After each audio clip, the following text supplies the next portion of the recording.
Hello दोस्तों, कैसे हैं आप सब। उम्मीद करते हैं आप सब बढ़िया होंगे, स्वस्थ होंगे, मस्त होंगे और आपकी तैयारी बढ़िया चल रही होगी। तो सीटिंग अरेंजमेंट के क्रम में हम सेकंड टाइप लेके आए हैं, चौकोर क्रम। यानी कि चौकोर जो सीटिंग अरेंजमेंट है, रेक्टेंगल या स्क्वायर शेप में कह सकते हैं, तो वो सेकंड पार्ट था।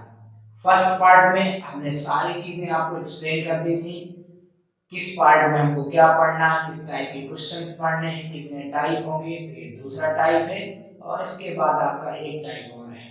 ठीक है, तो चलिए हम इसको सॉल्व करते हैं बिना देरी के। इसमें कुछ नहीं, क्वेश्चन सॉल्व करने हैं। तो ये पहला क्वेश्चन है हमारा। एक छह व्यक्ति A B C D E और एफ दो पंक्तियों में आमने सामने बैठे हैं। तो पहले तो ये चीज हो गई हमारी कि दो पंक्ति है। मैंने आपको पहले ही बता रखा है कि किस तरह के क्वेश्चन पूछे जाएंगे और बैठाना किस तरह से। दो पंक्ति है, इतनी बात पहले क्लियर हो गई।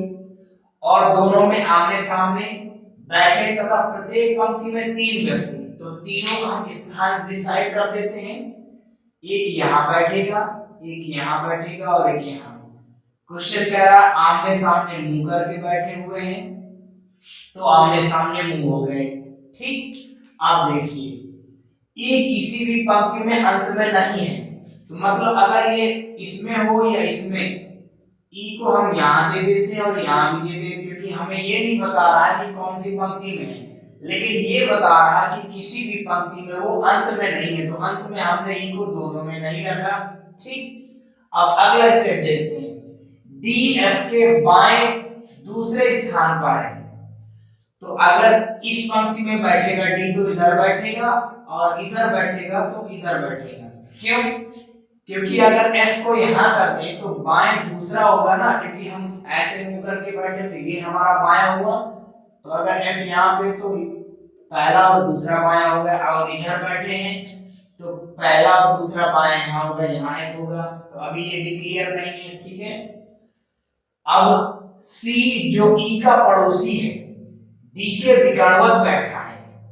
ठीक है, अब सी जो ई का पड़ोसी है, डी के विकर्णवत बैठा है।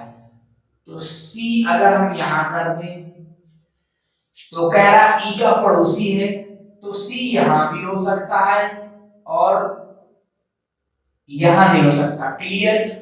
डी के विकर्णवत है तो सी यही होगा, या तो सी यहां होगा, तो यहां हो नहीं सकता।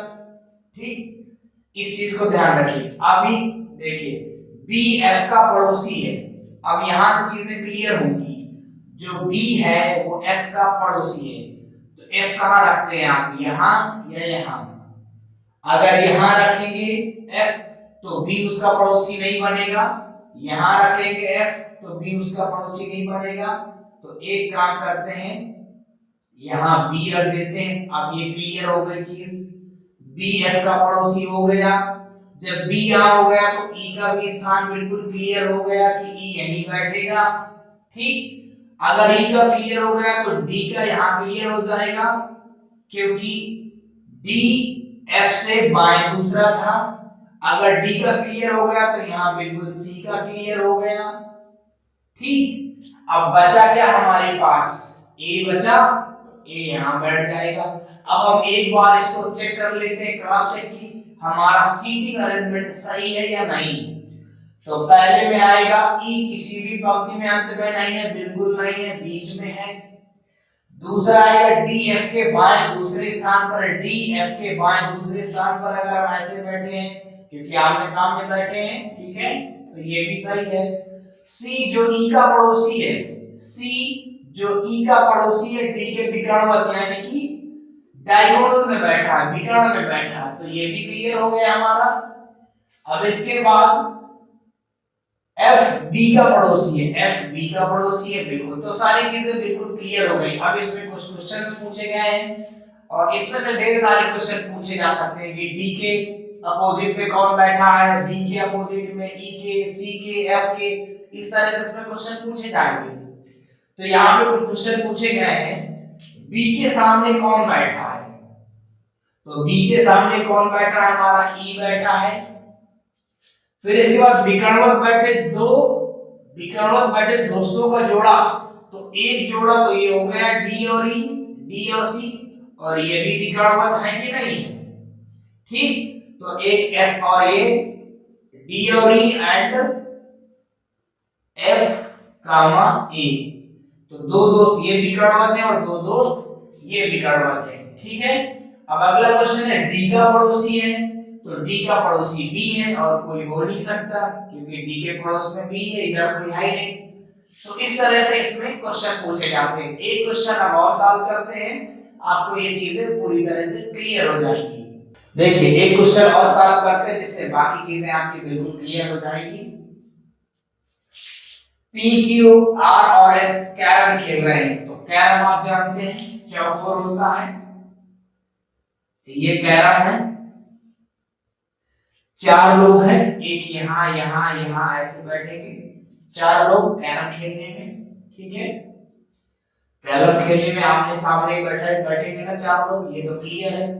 पी और आर और एस और क्यू जोड़ीदार है, तो इसका मतलब जोड़ीदार का ये हो गया कि अगर P इधर है तो R इधर है, या R इधर है तो P इधर है, या R इधर है तो P इधर है, आमने सामने होंगे, जोड़ीदार का मतलब आमने सामने बैठते हैं कैरम में, ये चीज क्लियर है, ठीक है। तो S R के दाहिने बैठा है, तो S कहाँ है R कहाँ, ये बिल्कुल भी पता नहीं, तो इस सेंटेंस का कोई मतलब नहीं निकला और इसका भी कोई मतलब नहीं, ठीक। यदि R का चेहरा पश्चिम की ओर है, हाँ अब इस पॉइंट पे फोकस कीजिए, R का चेहरा पश्चिम की ओर, ये आपका उत्तर होता है, ये दक्षिण होता है, और ये पूरब होता है, और ये पश्चिम होता है। तो R का चेहरा पश्चिम की ओर है, यानी कि R कहाँ पे बैठा है, अब ये पूर्ण यहाँ लिख दीजिए, R ये है, क्योंकि इसका मुंह इधर है, इसका मुंह किधर है, इधर है, पश्चिम की ओर, ठीक। अब जब इसका मुंह पश्चिम की ओर हो गया तो फिर से वापस आते हैं, S R के दाहिने है, तो इसका मुंह इधर, यानी कि ये दायां हाथ इधर और बायां हाथ इधर होगा, ठीक है। तो इसके दाहिने बैठा हुआ है आपका S, ठीक। अब दो चीजें क्लियर हो गई, बस क्लियर हो गया, P का जोड़ीदार R तो R का जोड़ीदार P, और S का जोड़ीदार Q तो उसके अपोजिट बैठ जाएगा Q।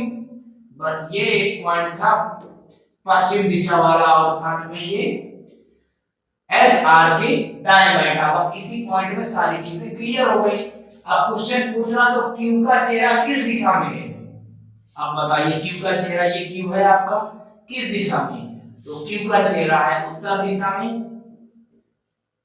क्यू का चेहरा है उत्तर दिशा में। इसकी जगह कोई और क्वेश्चन पूछ लेता, पी का चेहरा किस दिशा में है, एस का चेहरा किस दिशा में आएगा, ठीक, आर का तो दिए था। तो इस तरह से इसमें क्वेश्चन पूछे जाते हैं। तो कोई सी भी बुक ले लीजिए और खूब सारे ढेर सारे क्वेश्चनों की प्रैक्टिस कर डालिए, ताकि आपका ये टॉपिक बहुत अच्छी तरह से स्ट्रांग हो जाए। लेकिन इस पार्ट को देखने से पहले फर्स्ट पार्ट जरूर देखिएगा, क्योंकि फर्स्ट पार्ट में सारे बेसिक कॉन्सेप्ट बताए जाते हैं। तो चलिए मिलते हैं नेक्स्ट पार्ट में, नेक्स्ट वीडियो में।